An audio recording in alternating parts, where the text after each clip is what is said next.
Hey guys, it's Chris the Batman Statue Collector. Hope everybody's doing fantastic out there. I just have a few minutes here on my family vacation. My family's down at the beach and I decided to shower up and rest because it's been kind of a whirlwind week for me. Of course, I was in one coast, San Diego, one day, and then now in Florida the next. But it's been really nice just to be on the beach and just kind of relax and do my thing. But I'm somebody that has a hard time relaxing. I always like to do the go, go, go type of thing. And so I wanted to film this real quick video because it was actually Dan Default from Wayne Manor North who actually recommended this as a video idea. And I wanted to kind of do just some tips for the very first timer at San Diego Comic-Con. Again, these are just kind of my thoughts on what I experienced and maybe what I would recommend if you are in the San Diego area for the con. Now, I traveled alone. It was really the first time that I had done that. I flew alone, I got a lift, I did all of that stuff, and I had never really done that before. And so going by yourself is actually really a great experience. Of course, if you go as a group, just like anything else, whether you go on any sort of other group vacation, you have to make sure that everybody's getting what they need. You know, it's difficult with a large group sometimes. So me going alone, it was actually kind of cool because I was able to do my own thing. I was able to go at my own pace, which was a lot, really. It was like nonstop. And like if I had had my son with me, I would have had to go a lot slower, just because we would have to stop and look at things. So you do have to kind of account for that. You have to adjust to that depending on how many people are in your party. But my very first tip is, if you can, stay close. Not being familiar with the area, I was advised a number of different places. There was a lot of different places that were really nice to stay at.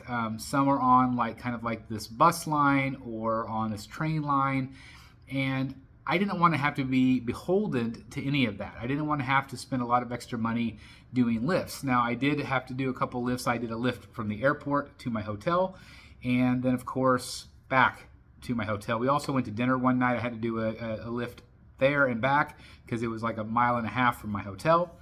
But if you are able to stay at the convention or near the convention, I highly recommend it. Now, there are hotels right at the ends of each one. There's hotels all over the place. I happened to stay at the Residence Inn, which was just a couple blocks away. So I was able to literally walk everywhere you want to go. Now, there is an area called the Gas Lamp District. And it's restaurants, it is shopping.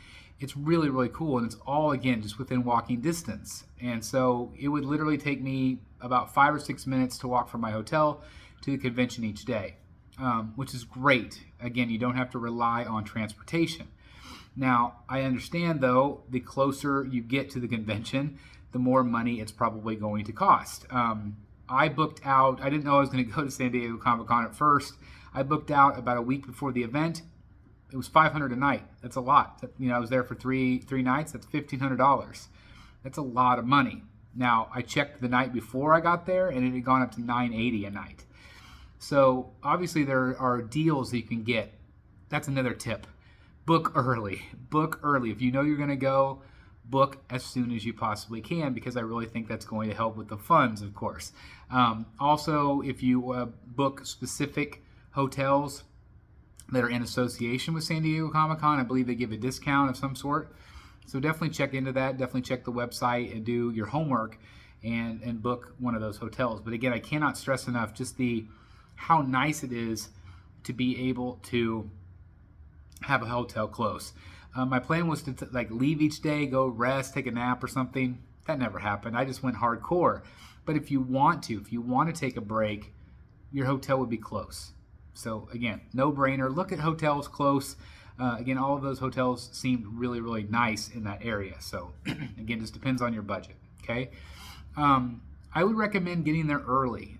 If you're able to get there when the show floor opens, I was lucky enough to have a pass that let me get in before the general public. I had an exhibitor's pass. But if you're able to get in soon, it really picks up as the day goes on. So if you are somebody that wants to get a lot of pictures, or you want to see a booth without a ton of people, that might be your best opportunity. There are certain booths, obviously, people really swarm to really fast. So again, that's just something that you might want to plan your day out doing. And again, that goes back to planning. I was advised right off the get-go to plan. And I usually am a planner. But this trip came up so suddenly that for me, I didn't plan a lot. There are apps that you can use. There's the San Diego Comic-Con app, which is great because it's a digital look. You can see all the different panels, you can see where things are, and you can actually bookmark them, and kind of it keeps track of your itinerary. I talked about it on Rogues Gallery Live. Like Jeff Delaney and I, we kind of like the physical program. We like that physical program that you're able to actually circle which panels you want to be at and that sort of thing. I'm just old school, but the app was very, very helpful as well, but it is a little bit overwhelming, and I can't stress that enough. As a first timer, you will be overwhelmed. Maybe even as a second or third timer, I don't know, but you will feel overwhelmed. It is absolutely incredible how massive this thing is, how much there is to see and do. It's easy to get lost not knowing where you are in the convention floor. By the second day or so, you get your footing. You kind of figure out where stuff is. There's food on both sides. Like there's food everywhere, chicken fingers and hamburgers and stuff if you're hungry, or water and beverages. So, bathrooms everywhere. So it's really easy. You don't even need to really leave the hall at all if you don't want to. Now, if you go out to the front part where you entered, then you're going to want to go up the escalators or the stairs, and that's where all of the halls are. That's where all the different panels are. I never actually saw Hall H. I saw the line for Hall H, which is crazy. Again, that's a whole nother thing.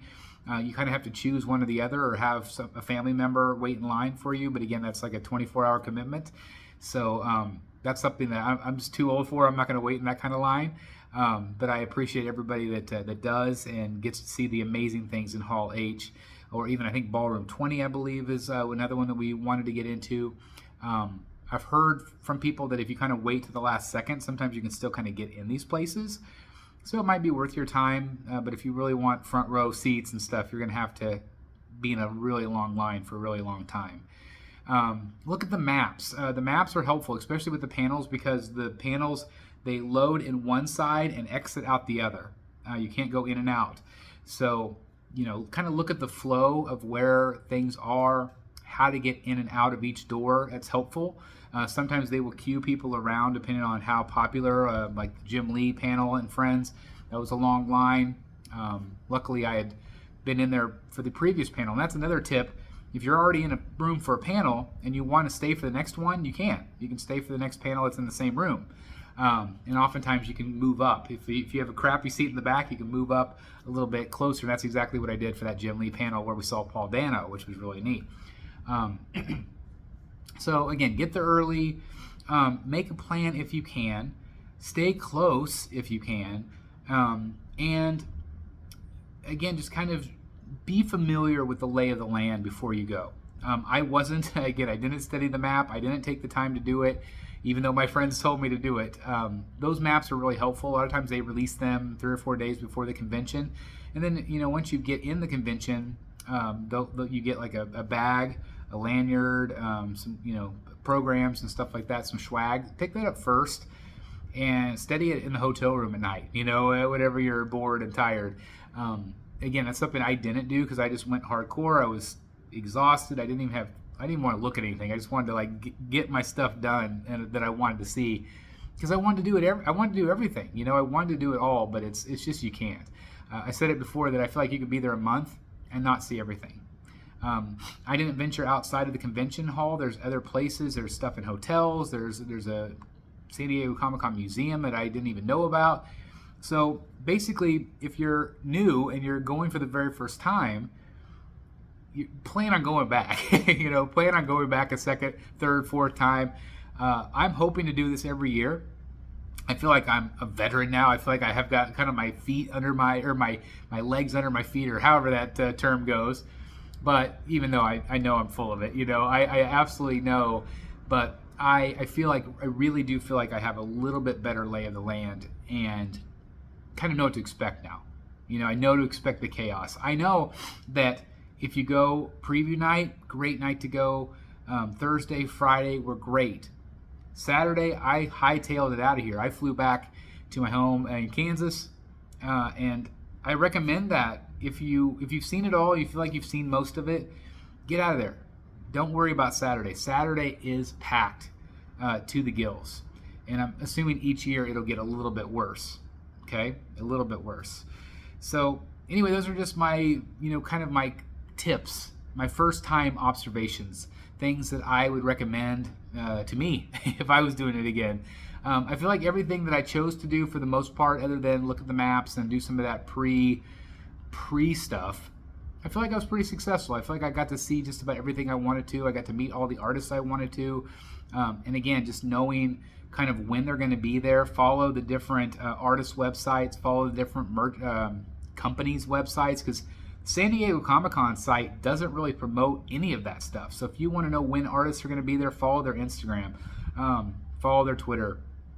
If you want to know what booth, like Sideshow Collectibles is at, mark it down, kind of have an idea of where it's going to be, because otherwise it's very difficult to figure some of that stuff out.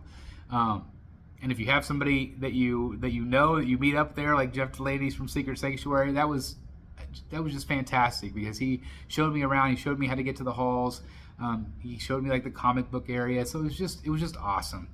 But I know we don't always have the luxury of going with somebody we know or somebody we trust, so I lucked out a lot. Again, going solo, a solo trip turned into a buddy trip, and that was great. But again, you can do it on your own if you want to, but if you have family and friends that want to go, it's going to be even that much better. But again, you're going to need to pace yourself, and again, when you're more than one person, you have to there's going to be some ebb and flow, right? But I feel like for me, doing this channel and getting the footage and stuff like that, I feel like going alone was probably the best thing I could have done, and maybe concentrated on that. And then if I had my family with me, spend maybe Friday, Saturday, Sunday just hanging out, not filming, doing all of that stuff. So again, this is just coming from a YouTuber's perspective, but also a first-timers as well. So anyway, I hope some of these tips helped a little bit if you are going to San Diego for the very first time for San Diego Comic-Con. I'm assuming you're going to be watching this 2023 or after, because 2022 has already passed. So anyway, I hope that helps. If it did, please make sure you hit the like button. If you haven't done so already, please hit the subscribe button. I really do appreciate it. Again, I'm going to finish the rest of my vacation here, relax. We're going to go eat tonight. Can't wait. But anyway, hope you all enjoyed the video, and I'll see you soon right here in the Bat Cave. Bye, everybody.